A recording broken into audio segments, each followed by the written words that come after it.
October 6th episode of Laid Back History's 2024 Advent Calendar, brought to you by the National Road Heritage Corridor. Let's see what we're talking about today.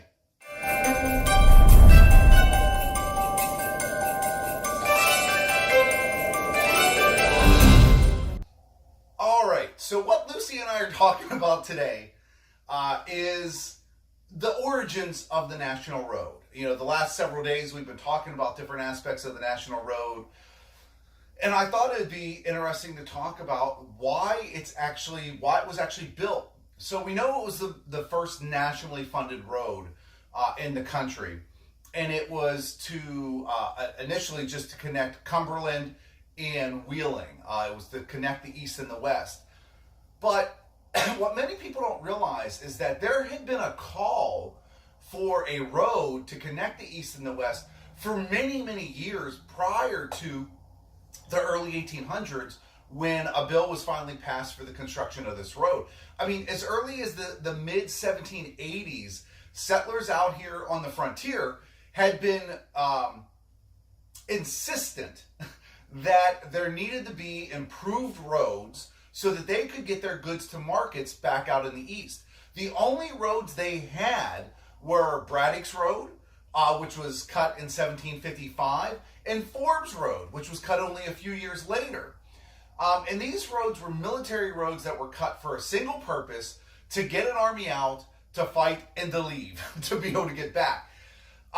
And yet they're still using these roads, 30, 40 years later, and they're closed a lot of the times, especially during the rainy seasons and the winter months. They're impassable.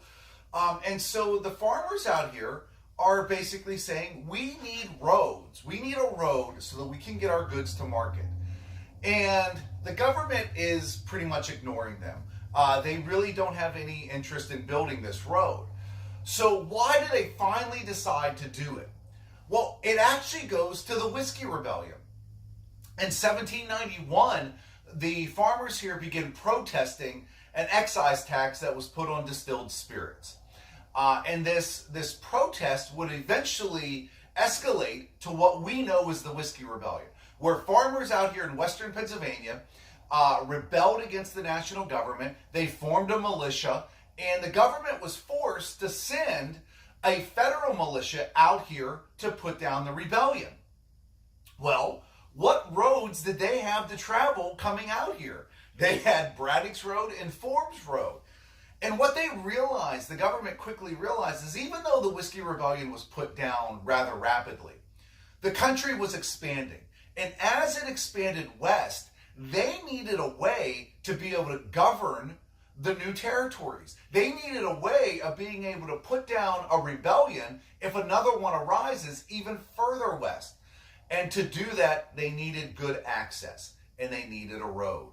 And so because of the Whiskey Rebellion, because of what they saw, they finally saw that, wow, it's hard to get out here. They saw a need for a better way of governing. The National Road comes about. And so it's because of the unrest of the Western farmers, of the farmers in Western Pennsylvania, their displeasure over an excise tax, that would eventually lead to the construction of the National Road.